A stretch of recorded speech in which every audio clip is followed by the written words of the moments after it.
बिहार में एक बार फिर से मलाहों के साथ बड़ा धोखा हो गया है, क्योंकि बिहार में जब नई सरकार बनी तो उम्मीद यह था कि मलाहों को लेकर के इस बार सरकार की तरफ से पूरा अधिकार मिलेगा, क्योंकि बोचहा में हुए उपचुनाव के दौरान हर कोई मलाहों पर अपना दावा ठोकता था।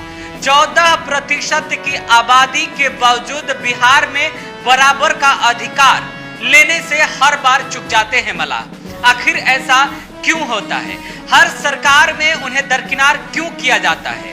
और इसी की लड़ाई मुकेश सहनी जो लड़ रहे हैं, क्या वो अधिकार दिला पाएंगे या नहीं? महागठबंधन की सरकार तो बिहार में बनकर तैयार हो गई, कैबिनेट का विस्तार भी हो गया। वो पहली कैबिनेट विस्तार में एक सीएम, एक डिप्टी सीएम के साथ साथ कुल अन्य 31 मंत्रियों ने शपथ ली। इस दौरान हमारी नजर उन तमाम मंत्रियों की सूची पर पड़ी। बिहार में जब नई सरकार का गठन हो या चुनाव का मौसम हो, इस दौरान जातीय समीकरण का बात ना हो तो लगता है कि कुछ अधूरा रह गया।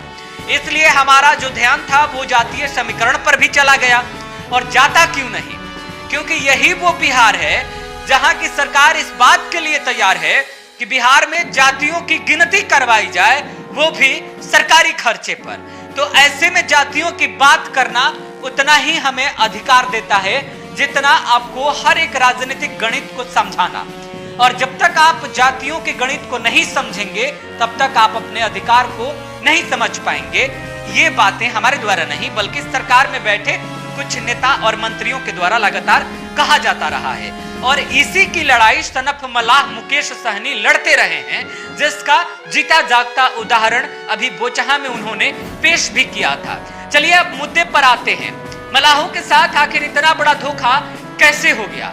बिहार में जब नई सरकार बनी तो उम्मीद यह था कि 14% वाले जाति को सबसे ज्यादा अधिकार उसी के अनुपात में मिलेगा, यानी उनके जाति के नेताओं को ज्यादा से ज्यादा मंत्री बनाया जा सकता है, क्योंकि समीकरण जो साधने की रणनीति होती है। लेकिन ऐसा नहीं हुआ। आरजेडी ने तो कच्चा ही दे दिया। जबकि बोचहा उपचुनाव के दौरान राबड़ी देवी ने, बिहार के जो कि पूर्व मुख्यमंत्री हैं, आरजेडी सुप्रीमो लालू प्रसाद यादव की धर्मपत्नी है और तेजस्वी यादव की माताश्री है, यानी मौजूदा डिप्टी सीएम की माताश्री है, इन्होंने एक बयान दिया था और यह कहा था कि हमें मुकेश सहनी की जरूरत ही नहीं है। हमारे यहाँ खुद मलाहों के निवारण के लिए मलाह समुदाय से नेता हैं, हम उनको लेकर के आगे बढ़ेंगे। लेकिन इस बार तो खुद आगे बढ़ गई, उनका परिवार आगे बढ़ गया, लेकिन मलाह पीछे ही छूट गए। पूरे 33 में मात्र एक ऐसे मंत्री बने जो मलाह समुदाय से आते हैं। और इसी की राजनीति सनफ मलाह मुकेश सहनी वीआईपी के सुप्रीमो करते हैं। अब सवाल यह है कि जो वीआईपी सुप्रीमो लगातार चिल्लाते रहे हैं मंचों से अपनी जातीय समूह के लोगों को एकजुट करने के लिए, वो लड़ाई भी इसी बात को लड़ रहे हैं और ये तमाम राजनीतिक दल वाले देख भी रहे हैं। बावजूद इसके आज भी मलाहों से इतना मुखालफत क्यों? मलाहों को लेकर के इस प्रकार की रणनीति क्यों? जो राबड़ी देवी ने पहले बयान दिया था कि हमारे ही पार्टी में मलाहों की उत्थान के लिए काम करने वाले नेता हैं, जो विधायक बनकर भी आए हैं, हम उनको आगे करेंगे, तो फिर उनको आगे क्यों नहीं किया? आरजेडी क्यों मलाहों से मुंह फेरने में लगी हुई है? जबकि अभी बोचहा में होने वाले उपचुनाव में अच्छी खासी बहुमत से आरजेडी ने जीत दर्ज की थी, तो क्या वहां पर मलाहों ने आरजेडी को वोट नहीं दिया था?